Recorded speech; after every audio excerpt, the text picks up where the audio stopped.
Pa-share po ng advice kapag ba ang mahal mo wala nang pake sa'yo, ilalaban mo pa din? O aalamin mo pa rin ba ang rason niya at itatama mo pa rin ang sarili mo para pa din sa kanya? Para magustuhan kanya ulit. Thank you in advance. Paano mo naman nasasabi na itatama? Sa tingin mo ba ikaw talagang may mali kung sakaling talagang nagbago na siya or hindi ka na niya nagustuhan? Sa tingin mo ba nasa sayo yung mali? Pwede naman din kasing nasa kanya. Pwede rin naman kasing sadyang nagbago siya at mayroon na siyang ibang gusto. Or baka iba na ang mga plano niya sa buhay at hindi ka na naging parte nito. Ilalaban mo pa rin ba kung sa tingin mo hindi na talaga worth it gawin yun? Tingin mo ba magiging masaya pa siya sa'yo? Sa tingin mo ba magiging maayos pa rin kayo kapag pinilit mo ang relationship ninyo kahit na hindi naman na talaga siya masaya dito? Pwede rin naman yun, patuloy mo siyang mamahalin pero palalayain mo siya. Para naman din maging masaya rin naman siya sa iba. Sa tao naman na pinili niya talaga. Kasi kung hindi na talaga siya para sa atin, ay hindi na talaga. Wala na tayong magagawa dyan, masasaktan lang natin ang isa't isa. Pwede mo rin naman siyang mahalin pa rin kahit na wala na siya sa'yo. Mahalin mo siya hanggat nararamdaman mo yan. Hanggat sa dumating na sa punto na maging okay ka na rin. Kasi alam mo, hindi lahat na nagmamahalan ay kailangan magkasama. Hindi rin lahat ng magkasama ay nagmamahalan. Pwede mo pa rin siyang mahalin, pero hindi mo na siya pwedeng pilitin.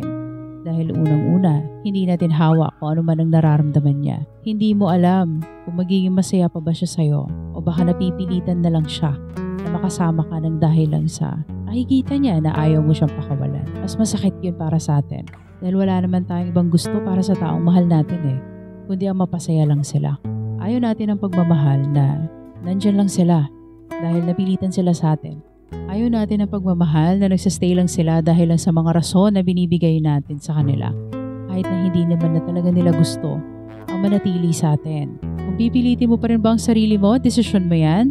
Kasi ikaw lang nakakaalam kung hanggang saan mo kaya tiisin yung nararamdaman mo, yung nakikita mo dun sa partner mo na umaayaw na sa'yo. Hindi natin sila kailangan pilitin, pero kailangan natin alamin kung ano talaga ang nararamdaman nila para sa atin. Kung sakali man hindi niya na talaga gusto, tumayaw na talaga siya sa'yo, hindi mo na mapipilit ang taong to. Ang kailangan mo na lang closure para sa inyong dalawa. At alam kong hindi madali mag-move on, pero kailangan mo talaga siyang pakawalan para naman din maging masaya rin siya sa kung sino man o ano man ang piliin niya sa buhay niya. Gaya nga ng sabi natin kanina, hindi lahat na nagmamahalan ay magkasama. Hindi rin lahat na magkasama ay nagmamahalan. At higit sa lahat, hindi dahil mahal mo siya, ay mahal ka na rin niya. Kaya sana, matuto tayo magparaya. Dahil yun yung totoong ibig sabihin ng pagmamahal. Minsan akala natin, kapag lumaban tayo, pagmamahal yun. Pero minsan hindi natin napapansin, meron na tayong naaapakan. Hindi man ang iba, kundi yung mismong tao na pinili natin na matagal na panahon na. Minsan sila na mismo yung nasasagasaan natin. Yung feelings nila. Minsan mas okay na rin na yung feelings na lang natin, yung isang tabi natin. Hindi yun good news para sa atin, pero yun ang isa sa mga paraan na pwede mong gawin para masabi mo sa kanya kung gaano siya kahalaga, kung gaano mo siya kamahal, at kung gaano mo siya pinahalagahan sa buhay mo.